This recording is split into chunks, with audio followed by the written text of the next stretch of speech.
everyone মই মানতা আকৌ আহিছোঁ আপোনালোকৰ মাজলৈ লৈ এটা নতুন ভিডিঅ' আপোনালোকৰ আগৰ ভিডিঅ' কেইটাত মৰম আৰু সঁহাৰি পাই বহুতেই ভাল লাগিছে মই বহুতেই সুখী সেইটো কাৰণে মই আকৌ আজি সাহস কৰিছোঁ এটা নতুন ভিডিঅ' আপোনালোকৰ মাজলৈ আনিবলৈ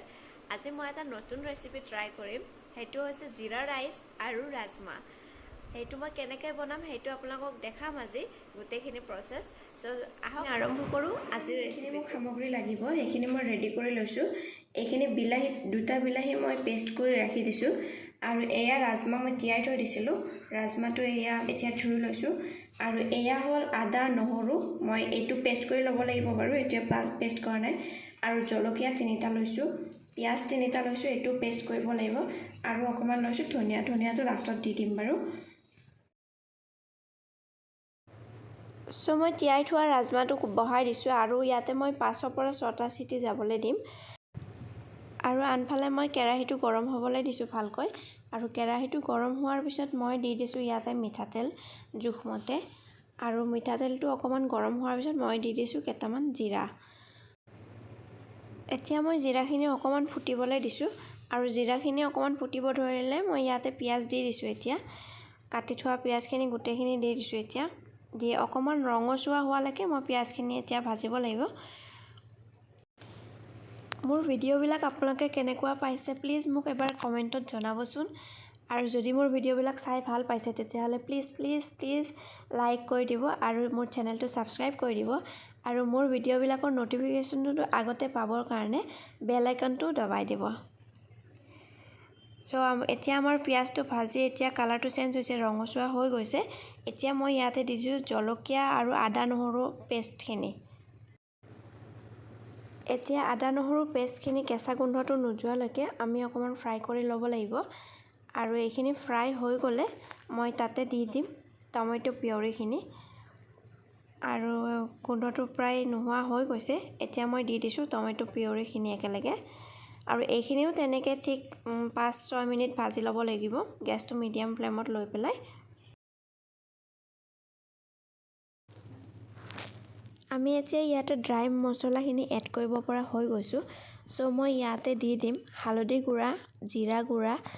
ধনিয়া গুড়া গৰম মছলা আৰু কাশ্মীৰী লাল Mirch powder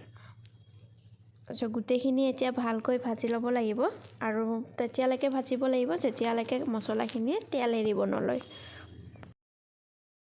Kashmiri red chilli পাউডাৰটোৱে গ্ৰেভিত ধুনীয়া কালাৰ এটা আনি দিয়ে সেইকাৰণে মই মেক্সিমাম কাশ্মীৰী ৰেড চিলি পাউডাৰটোৱে ব্যৱহাৰ কৰোঁ বাকী জলকীয়াৰ কাৰণে কেঁচা জলকীয়া মই দিয়ে দিছোঁ অলৰেডি আপোনালোকে যদি বেছি জলকীয়া নাখায় তেতিয়াহ'লে জলকীয়া নিদিলেও হ'ব ৰেড চিলি পাউডাৰটো দিলেই হৈ যাব আৰু এতিয়া মই মছলাটো ভাজি লৈছোঁ আৰু ভালকৈ মছলাখিনি মই এনেকৈ আৰু 2-3 মিনিট সময় ভালদৰে ভাজি ল'ম আৰু ভাজি লৈ পেলাই তাতে মই যিখিনি ৰাজমা বইল কৰি লৈছিলোঁ সেইখিনি এড কৰি দিম ৰাজমাখিনি মই 2-3 মিনিট এনেকৈ অকণমান কেৰাহীটোত গৰম হ'বলৈ দি পেলাই মই আকৌ সেইটো কুকাৰত মই 2টা চিটি মাৰি দিম এইটো মই ৰাজমাটো দি দিছোঁ ইয়াতে এইটো অকণমান ভালকৈ মছলাখিনি লাগি যোৱাকৈ মই মিহলাই লৈছোঁ মিহলাই লৈ পেলাই এতিয়া মই এইখিনি গোটেইখিনি কুকাৰত দি দিম নিমখটো দি দিব আপোনালোকে জোখমতে আৰু কুকাৰত মই 2টা চিটি আহিবলৈ দিম 2টা চিটিৰ পিছত এইখিনি নমাই থ'ম আৰু তেতিয়ালৈকে মই এতিয়া ৰেডি কৰিম জিৰা ৰাইচটো মই এইখিনি লাষ্টত আপোনাক দেখুৱাম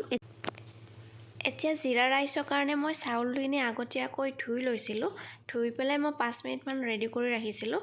আৰু কুকাৰটো এতিয়া মই গৰম হ'বলৈ দি পেলাই তাতে মই ৰিফাইন দি দিছোঁ তাৰপিছত মই দিছোঁ গৰম মছলা অকণমান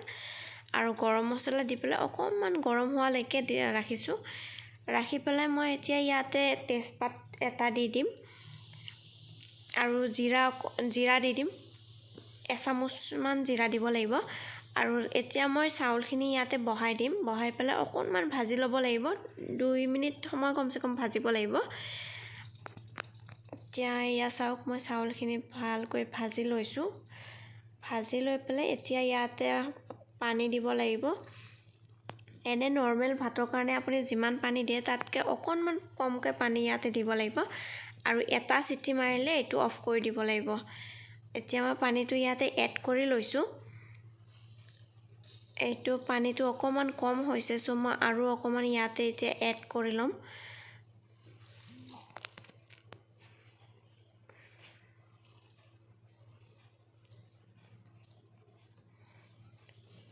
এতিয়া মই অকনমান পানী ইয়াতে এড কৰি লম আৰু ইয়া পানীটো মই দি দিলোঁ এতিয়া মই ইয়াত এইটো এটা সিটি দি পেলাই মই ৰেডি কৰি লম আৰু মই এতিয়া সাৰ্ভ কৰি আপোনালোকক দেখাই আছোঁ এই আছাওক আমাৰ জিৰা ৰাইচ আৰু ৰাজমা তৈয়াৰ হৈ গৈছে সো আপোনালোকেও এনেকৈ ঘৰত ট্ৰাই কৰি চাব পাৰে আৰু মোক কমেন্টত জনাবলৈ নাপাহৰিব